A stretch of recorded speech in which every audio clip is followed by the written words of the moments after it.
to the Power of One. Today, we are going to be speaking about labor trafficking.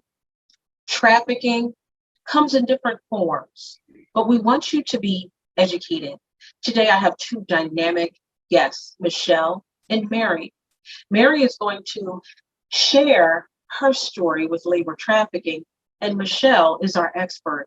She's going to give us some tips and some things that people can look out for so they do not become a victim of labor trafficking. Welcome to the show, Michelle and Mary. Thank you. Michelle, we'll begin with you. Tell me a little bit about yourself, your background in labor trafficking, and then tell the viewers what labor trafficking is. Yeah, sure. So as she said, my name's Michelle. I'm the associate director with Call to Freedom, based out of Sioux Falls, South Dakota. I've been working with this organization for almost 4 years. And so with that, we see both types of human trafficking survivors, both sex trafficking and labor trafficking. But really, I have had the opportunity to really learn about labor trafficking, learn about some of the ins and outs of how to help someone within that situation. It does look completely different maybe than someone who's been exploited sexually. So I've really learned a lot about this injustice and had the opportunity to walk alongside some really great survivors and had the pleasure of being able to get them help and services so that they can really just get on with their journey of life. Michelle, what makes a person vulnerable to labor trafficking?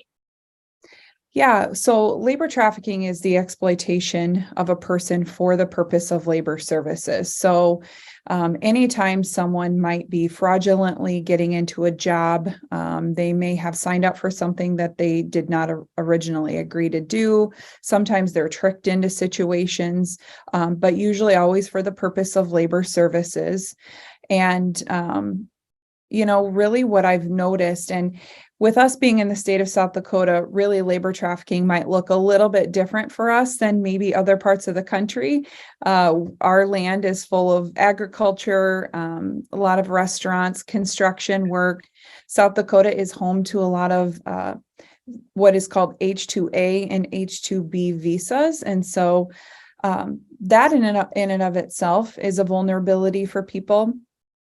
These visa holders may not otherwise be able to seek employment unless they find someone to employ them through that visa. So they're kind of in that situation and they have to do the work that they signed up to do. And a lot of times it may not look like that. And so that would make an individual vulnerable. We are seeing a lot of people come into the state of South Dakota to live with the exploitation of our southwest border of our country. We have many, many people of different nations and cultures coming into the United States to seek work and a better life. And so that is an extreme vulnerability as these people just want to work and they want such a better life for themselves and their kids and their family. And so sometimes they get tricked through that process, but so I would say, the foreign national population, really the homeless population, anyone that's really seeking out anything to make a dollar so that they can survive and live. We see those that just may not have a lot of knowledge about work and employment and things like that. Those are all very large vulnerabilities to labor trafficking. So do you see that a lot of the foreign population is subject or could be subject to labor trafficking? I would say so, absolutely. And of course, my knowledge is really based upon what we're seeing here in South Dakota. We have a lot of partners across the country, and it seems that way just about everywhere. But with the people that I've directly worked with, yes, we've had people that will get hooked up with a job and an employer may say, I'll sponsor your visa for you, but you actually have to work 45 hours per week, or Wow. I'm not able to pay you the overtime, but I really need the help and I can't lose you as an employee. I'll still sponsor your visa if you do these things. And so there's a lot of that those false promises and things like that to people. And so they really feel like if they don't do what they're being asked to do, that maybe this employer won't sponsor them and they'll have to go back to their home country. So now, is that why a lot of them don't report it? correct. Yeah, that's one of the biggest reasons. A lot of people don't know that there's services out there to help them either. So one of our survivors that we work with, he specifically says, I just wish that people knew that they could use their voice, get out of those scenarios, and get the help and the resources that are out there so that they don't have to get deported and they can still end up working legally in the country that they're trying to work in without having any penalties. So we see there's that fear piece for sure. It's also used against them. Traffickers will use that. If you tell on me or if you report me, I'll just have ICE come and deport you. I actually, unfortunately, have the opportunity of hearing that come out of a trafficker's mouth one time to a survivor. He was kind of stuck, frozen in a situation, didn't know if he should come with us or if he should stay in a situation. And the restaurant owner said, if you go with them, I'm going to call ICE and have you deported. So it is definitely a tactic that's used and a very strong vulnerability there. And they're playing on that fear, and that's how they're able to keep them there for so long. Correct. Mary, you were actually a victim of labor trafficking and also a victim of human trafficking, correct? Yeah, under human trafficking, it's sex and labor trafficking. So I would have been under sex trafficking, and there was labor trafficking. It just looked a little different than what I think people may understand. Under the cartel that controlled me would open up, quote, legitimate businesses. And so they would put that under my name, or I would have to go work there. I was never paid. I was never anything, but that was their fronts. Or so they exploited me, used me, made money off of me, and had stores throughout the United States. And I wouldn't even know what they all started up companies with my name or Wow. had. Yeah. Now, Mary, did you actually have to transport any kind of products with the labor trafficking? No, I was nothing with the transporting of it. But then again, I probably wouldn't have known Okay. if there was anything. I mean, there's times when we drove to Miami to New York, I wouldn't have a clue if there was anything in the car. I thought we were visiting friends, or we're starting up a business, and I was told that I need to do certain things for the business, and then I don't know really what the ultimate was until years later when I understood what was happening, and I had to go through the process of being arrested, having a federal case, not identified at the time, and people saying, well, you did this, you did this, you did this. And I'm like, okay, I don't understand. And it took me many years to understand. So I think I'm very knowledgeable now, but at the time I was not. So I was taken advantage of, manipulated on that side where they make money, quote, legitimately, that they would say, because we opened up this business, whatever the front was, I would have no clue. Now, was that front used for any illegal drugs? So, and Mary and Michelle, you can speak to this. Labor trafficking, can that entail drugs? I mean, yes, we see tons of that intersection, but with both labor trafficking and sex trafficking, there's almost always other types of crimes involved. But Mary, I'll let you speak to your experience. I was never around drugs. I was never around cocaine. That was not the level of this that it was. I was not there. If they would have imported it, I would have no clue. But I know afterwards, and what I was told after my arrest was there were these businesses that were open. And I look back at my own journey and think, what the heck all happened? Because there was more than the sexual, physical, verbal abuse, the sex trafficking. There were people made money off of me in every way, shape, or form a person could do that to a human being. It's okay now for me to understand that. It was gut-wrenching at the time to think people I loved and I thought I loved and trusted did this to me and made money off of me constantly. And I didn't understand until I received help, till I came home, until I said, no more. I want to understand. So the labor trafficking, yes, I wasn't like, I didn't sit around and then I'm looking at all like drugs and distributing drugs or arms dealing or money laundering. That wasn't in my cases or what I witnessed.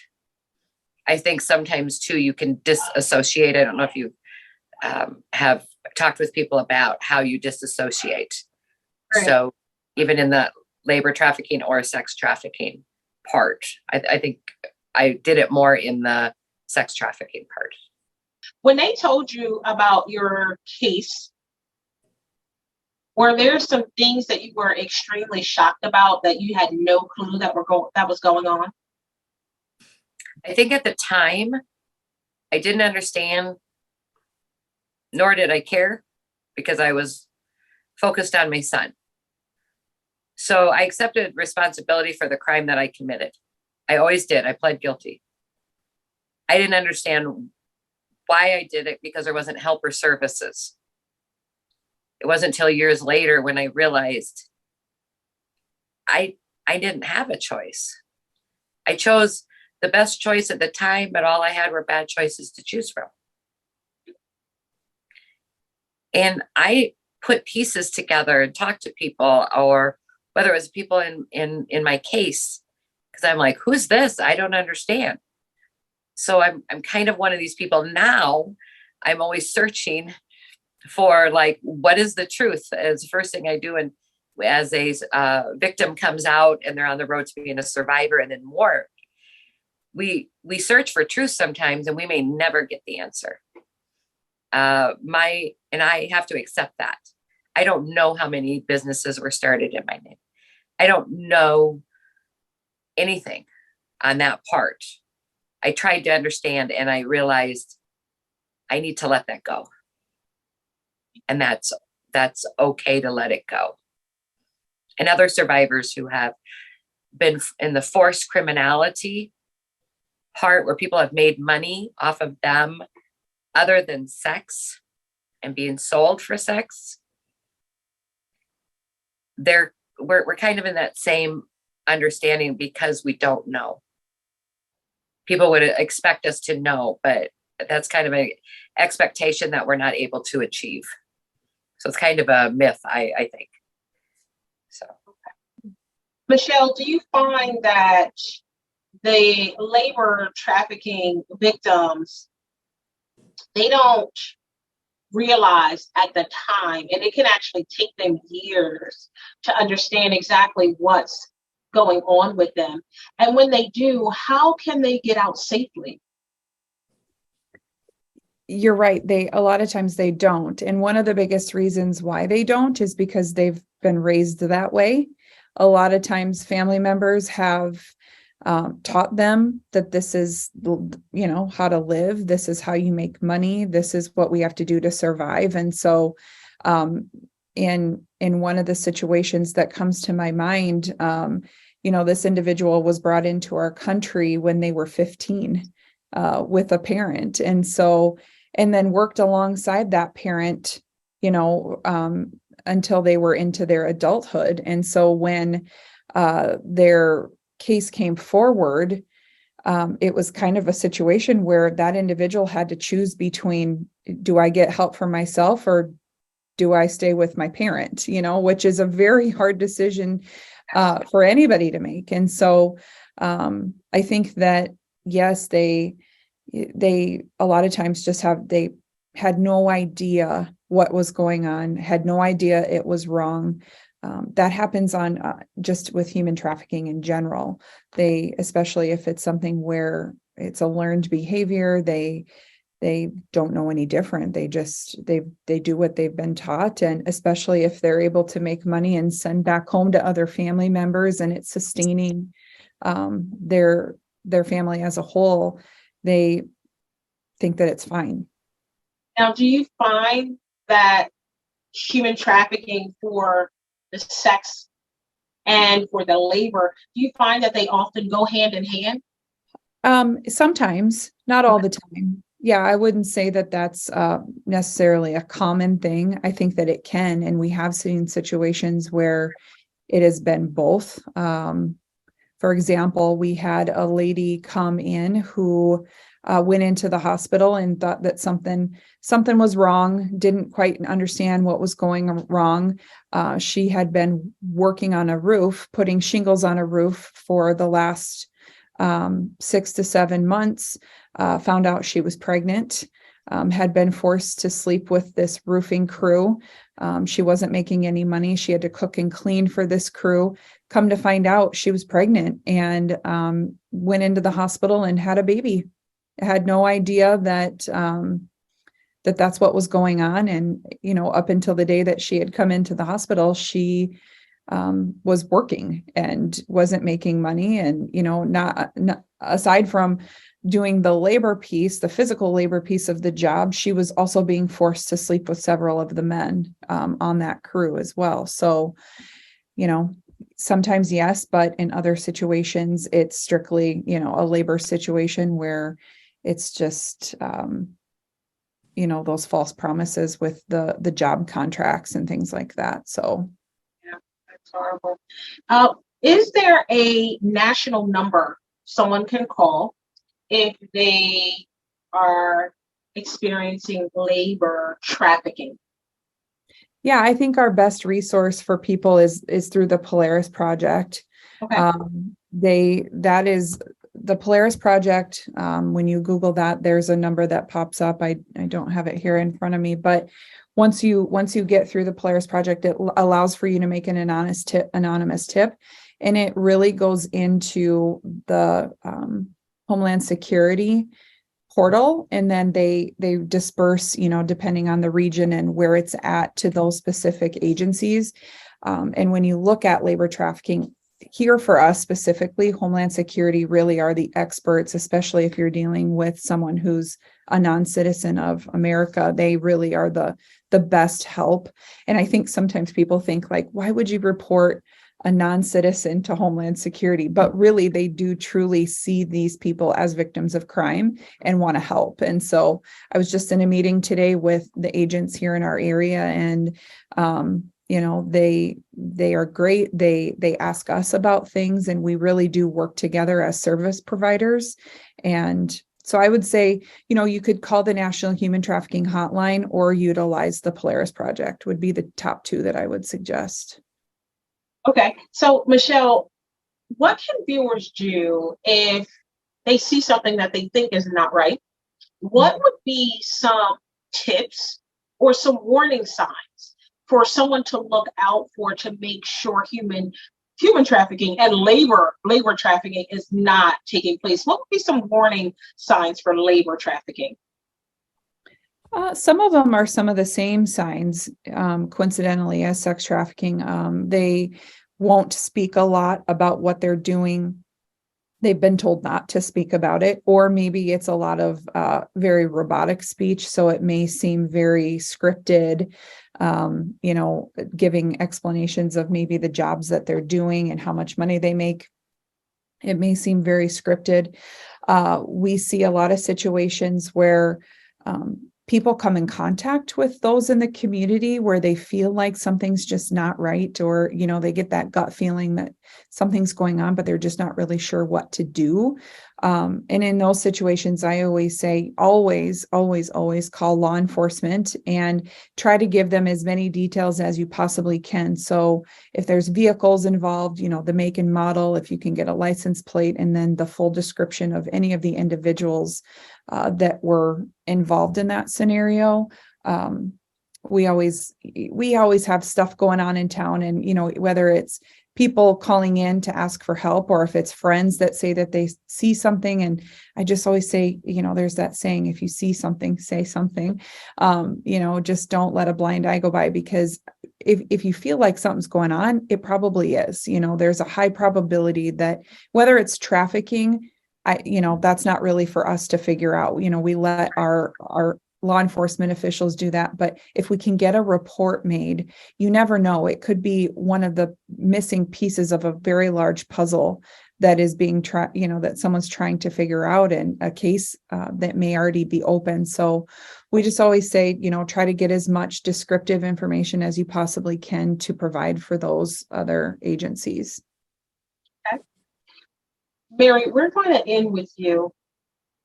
If you had a message for a young lady or a young man that does not have a good relationship with their mother or their father, and they're feeling insecure, what message would you have for them to ensure that they do not fall prey of being a human trafficking victim or labor trafficking victim? Yeah, I would say to please reach out. There are people who care. There are people who know that this happens. And if you have any type of someone's trying to exploit you in any way, sending pictures online, social media, through gaming, there's many different avenues that a trafficker will use to try to get a victim. And I think knowing that, and hopefully the community coming together, but there are people and that there is hope. So if you're in a situation and you need help, please reach out. There are many agencies now, and know that I care. Call to freedom, and bringing that awareness and knowing that there's hope and that there is life after trafficking. And we're not defined by it, and that you're worth it and you are loved unconditionally. Thank you so much for that, Mary. Michelle, call to freedom, correct? Mm-hmm. Yes. What if someone wants to call you from another state? Are you able to serve those victims by way of phone? And do you have other contacts in other states to be able to help someone who's human trafficked? Yes, absolutely. We serve people all across the country all the time. Sometimes it means that we have to get them here to us and help them get them safe. And other times, yes, we do work with other agencies throughout the country and in our state and region. It just depends what safety looks like for them. So that's one of the biggest things that we talk about with them. And then we get them to what works for them, and allow for them to have choices within that process. And a lot of the anti-human trafficking organizations in our country, we work together, and we sometimes have to help each other out in situations where something isn't safe anymore for someone. So let's, work with a partner agency and get them, where they need to be so that they can continue to heal. So yes, they can call us from anywhere. And yes, we work with lots of different organizations across our country to do so. Great. Michelle, please give the contact information for your agency, your website, any social media handles. Please give all of that information to the viewers. Yeah, so you can reach us online at calltofreedom.org. Our phone number, where if you were to need services, you would call area code 605-759-3565. And you can also find us on Facebook and Instagram under Call to Freedom. We're located here in Sioux Falls, South Dakota. And so we take referrals and inquiries, information questions on all of those different platforms, and can get responses out. The phone number you can call or text as well. So any of those options, someone will be able to get to that and get help or get some questions asked if there are some. Thank you so much. Thank you so much, Michelle, for joining me today. And Mary, I thank you so much. And I am so grateful that you are here to share your story with others. Ladies, thank you so much for joining me today. Thank you. For those of you who may have been labor trafficked, or you are a victim of labor trafficking, please know help is out there for you. But your safety is key, and your safety is first and foremost. Please utilize the numbers that were given today during this show. We care about you, we love you, and we want you to get out safe. Thank you so much for joining us today. Peace and blessings.